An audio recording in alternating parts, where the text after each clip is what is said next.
여러분 안녕하십니까. 2019년 8월 17일 토요일 신문사설 비평을 시작하겠습니다. 먼저 남북관계에 관련된 사설입니다.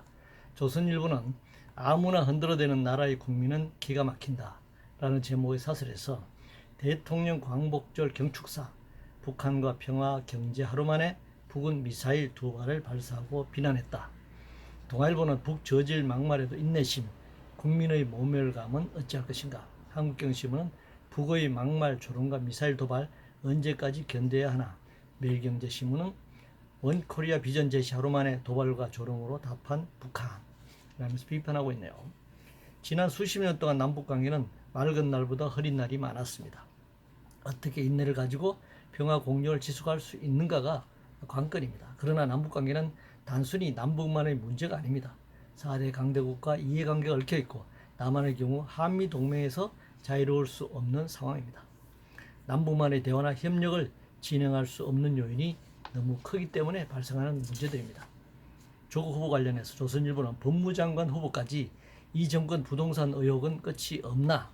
동아일보는 듣도 보도 못한 의혹들 조국 청문회 기다리지 말고 사퇴해야 한다 이렇게 주장하고 있습니다. 새삼스러운 일이 아닙니다. 장관 인사 청문회가 시작된 이래 후보들에 대한 이런 의혹이 없었던 적이 있었던가요? 사퇴하기도 하고 버티기도 하고 사퇴시키기도 하고 반대도 불구하고 임명을 강행하기도 했습니다. 문재인 정부 들어 5대 7대 기준을 말했지만 스스로 지키지 않았습니다. 기준에 미달하면 후보 추천을 사실 금지시켜야 합니다. 그러나 그러지 않았기 때문에 이런 문제가 계속적으로 반복되는 것입니다. 아니면 인사청문회는 하지 말든가 일방적으로 그냥 대통령이 알아서 임명하든가 어떤 조치가 필요할 것 같습니다. 현재와 같은 방식으로는 계속 논란만 벌이고 국민들에게 혐오감만 불러일으킬 수밖에 없다 이렇게 생각합니다.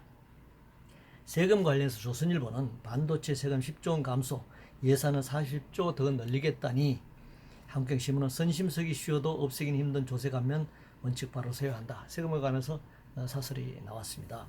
반도체 수출이 주로 세금이 준 것과 전체 GDP 규모가 늘어 세금이 는 것을 어떻게 직접 비교할 수 있는지 정말 좀 유치하네요. 조선일보 사설이.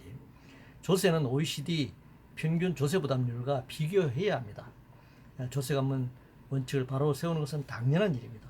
조세는 재정을 위해 반드시 필요하지만 사회적 불평등을 해소하고 소득 재분배 효과를 가져올 수 있습니다. 경제 관련해서 중앙일보는 경제 튼튼하다는 얘기 접고 위기 대응 나서야 한다는 제목의 사설에서 실업 환율 등 사방이 난리인데 광복절 기념사에도 장밋빛 전망, 보편적 정서 맞는 시각이 필요하다 이렇게 주장하고 있습니다. 한국경신문은 몰려오는 외부 악재 견뎌낼 경제 체력이 문제다라는 제목의 사설에서 요동치는 세계 금융시장 곳곳에서 동시다발 불황 징후가 나타나고 있다. 대외 의존도 높은 한국이 외부 환경 변화에 가장 취약하다. 온갖 규제로 기진맥진한 기업들 힘 실어줄 정책이 시급하다 이렇게 주장하고 있습니다. 경제가 어려울수록 정권 담당자들은 장밋빛 미래를 제시하며 독려합니다. 그러나 경제 상황을 솔직하게 설명하고 양해를 구해야 합니다. 문제는 경제가 어려워도 어렵지 않은 사람들이나 더 많은 부를 축적하는 사람들이 있다는 게 문제입니다. 대적 여건 때문에 경제가 어렵다면 모든 부분이 어려울 수 있습니다. 그런데 기업에만 힘을 실어준다면 지난 시기처럼 경제 위기를 노동자에게 전가하는 것밖에 되지 않습니다. 749시 정책과 관련해서 매일경제신문은 DJ 10주기 그의 실사구시 정신을 다시 생각한다 라는 사설을 내보냈네요. IMF 외환위기 이후 DJ 신자유주의 정책, 전두환 노태우 사면 등을 포함해 749시라고 지금 말하고 있습니다. 반면에 개방화, 자유로 인한 세계자본의 먹잇감이 된 한국 경제 구조라든가 성공한 쿠데타가 무죄가 되었던 것처럼 청산되지 못하는 역사가 계속되는 과오도 DJ에게는 동시에 존재한다라는 사실을 지적할 필요가 있습니다.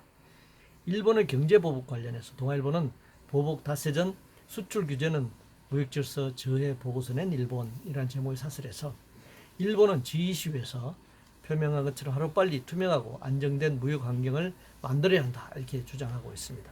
매일경제신문은 소재 국산화 앞엔 죽음의 계곡이 있다는 윤종령의 고언을 새겨들어야 한다 이렇게 얘기를 하고 있네요. 지구상의 자유무역은 없습니다. WTO, FTA를 맺었든 말든 강대국은 언제나 폭력적으로 보호무역 수단을 들이대면서 약소국에는 자유무역을 하라고 협박해 왔습니다.